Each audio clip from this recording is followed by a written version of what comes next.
Friends, welcome to home food recipes.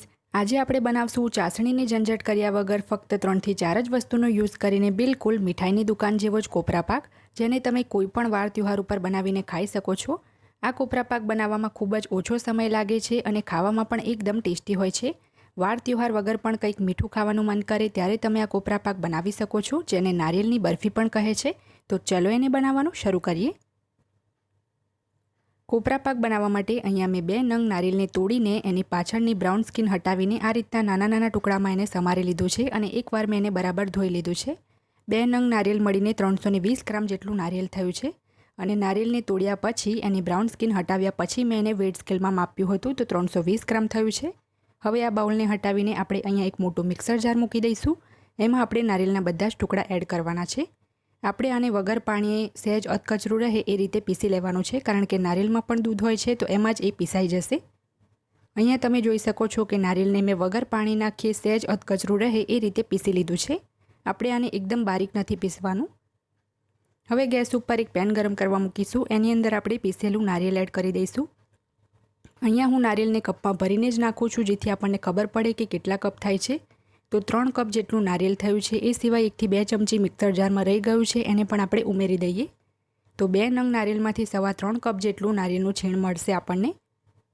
હવે આની અંદર આપણે અડધો કપ એટલે કે 100 ml જેટલું દૂધ ઉમેરીશું અને સતત હલાવતા રહીને આપણે 3 થી 4 મિનિટ માટે ધીમા તાપે એને કૂક કરવાનું છે. ખૂબ જ વધારે આપણે એમાં દૂધ નથી ઉમેરવાનું, કારણ કે નારિયેળમાં પણ દૂધની માત્રા હોય છે. તો જો આપણે ખૂબ જ વધારે દૂધ ઉમેરીશું તો એને કૂક કરવામાં સમય વધારે લાગશે. 3 થી 4 મિનિટ શેક્યા પછી આપણે એની અંદર ખાંડ ઉમેરવાની છે. તો અહીંયા હું એની અંદર 1 કપ જેટલી ખાંડ નાખું છું. 3 કપ નારિયેળના છીણના હિસાબથી આપણે 1 કપ એમાં ખાંડ ઉમેરવાની છે, જે ગ્રામમાં 150 ગ્રામ જેટલી છે. અહીંયા મેં દળેલી ખાંડ નથી લીધી. જો તમે દળેલી ખાંડ નાખવા માંગો તો તમારે 1.5 થી 1.5 કપ જેટલી નાખવાની છે. હવે આપણે એને 7 થી 8 મિનિટ માટે કૂક કરીશું, કારણ કે ખાંડમાં પણ પાણી હોય છે. તો જ્યાં સુધીમાં આપણો કોપરા પાક બને છે ત્યાં સુધીમાં જે ટ્રેમાં આપણે એને સ્પ્રેડ કરવાનું છે એને આપણે ટ્રેને ઘીથી ગ્રીસ કરી લઈએ. જો તમારી પાસે આવી ટ્રે ના હોય તો તમે સ્ટીલની ગોળ પ્લેટનો પણ યુઝ કરી શકો છો. ધીમા તાપે 7 થી 8 મિનિટ શેક્યા પછી ખાંડનું બધું જ પાણી આમાંથી સુકાઈ ગયું છે. તો હવે આપણે એની અંદર 1/4 કપ એટલે કે 35 ગ્રામ જેટલો મીઠો માવો ઉમેરી દઈશું. માવો તમે અડધો કપથી લઈને 1 કપ સુધી પણ ઉમેરી શકો છો. 1 મોટી ચમચી આપણે એમાં ઘી ઉમેરી દઈશું. ઘી આપણે એકદમ વધારે નથી ઉમેરવાનું. હવે આને બરાબર મિક્સ કરીને આપણે જ્યાં સુધી પેન છોડે નહીં ત્યાં સુધી આ મિશ્રણને કૂક કરીશું. જો તમારી પાસે માવો ના હોય તો તમે 3 થી 4 ટેબલસ્પૂન મિલ્ક પાવડર પણ ઉમેરી શકો છો. મિલ્ક પાવડર જે છે બરફીને સેટ કરવામાં મદદ કરે છે. હવે તમે જોઈ શકો છો કે આપણું મિશ્રણ એકદમ સરસ સૂકું થઈ ગયું છે, પેન પણ છોડવા લાગ્યું છે. તો હવે આપણે આ મિશ્રણને 2 એક સમાન ભાગમાં વહેંચી લેવાનું છે, કારણ કે આપણે 2 ફ્લેવરમાં આ કોપરા પાક બનાવવાના છે. તો એક ભાગને આપણે અલગ એક પ્લેટની અંદર કાઢી લઈશું. જે પેનમાં છે એમાં આપણે કેસરવાળું દૂધ ઉમેરવાના છે, કારણ કે આપણે એને કેસર ફ્લેવરમાં બનાવીશું. 2 ચપટી જેટલા કેસરને 1 કલાક પહેલાં મેં ગરમ દૂધમાં પલાળી રાખ્યું હતું, એ આપણે ઉમેરી દઈશું. કેસરની જગ્યાએ તમે આને કોઈ પણ ફ્લેવરમાં બનાવી શકો છો.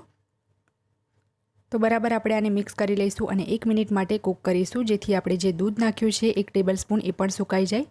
2 ચપટી જેટલો આમાં મેં કેસર ફૂડ કલર પણ ઉમેર્યો છે, કારણ કે એકલા કેસરથી એનો સરસ રંગ નહોતો આવતો. હવે જે બીજો વ્હાઈટ ભાગ છે એની અંદર આપણે અડધી ચમચી જેટલો ઇલાયચી પાવડર ઉમેરી દેવાનો છે અને એને બરાબર આપણે મિક્સ કરી લઈશું. અને મેં એકદમ સરસ મિક્સ કરી લીધું છે. હવે આપણે જે ટ્રેને ઘીથી ગ્રીસ કરીને રાખી હતી એની અંદર પહેલાં કેસરવાળું મિશ્રણ છે એ ઉમેરી દઈશું. પહેલાં તમે વ્હાઈટ લેયર રાખવા માંગો તો વ્હાઈટ પણ રાખી શકો છો. એકદમ સરસ દબાવીને આપણે આને સેટ કરી લેવાનું છે. અહીંયા હું એને અડધા ભાગમાં જ ફેલાવું છું, કારણ કે ક્વોન્ટિટી પણ મેં ઓછી રાખી છે અને કોપરા પાકના જે પીસીસ છે એ એકદમ સરસ જાડા દેખાશે. તો સરસ રીતે કેસરવાળું લેયર ફેલાવ્યા પછી આપણે એની ઉપર ઇલાયચીવાળું વ્હાઈટ લેયર ફેલાવી દઈશું. એને પણ આપણે એકદમ સરસ દબાવીને સેટ કરી લેવાનું છે.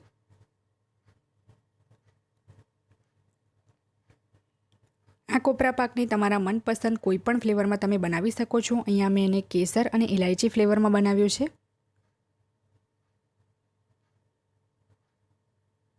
તો જ્યારે એ એકદમ ગરમ હોય ત્યારે જ આપણે ઝીણા સમારેલા પિસ્તાથી એને ગાર્નિશ કરી લઈશું, કારણ કે ગરમ હશે તો પિસ્તા એના ઉપર એકદમ સરસ ચોંટી જશે.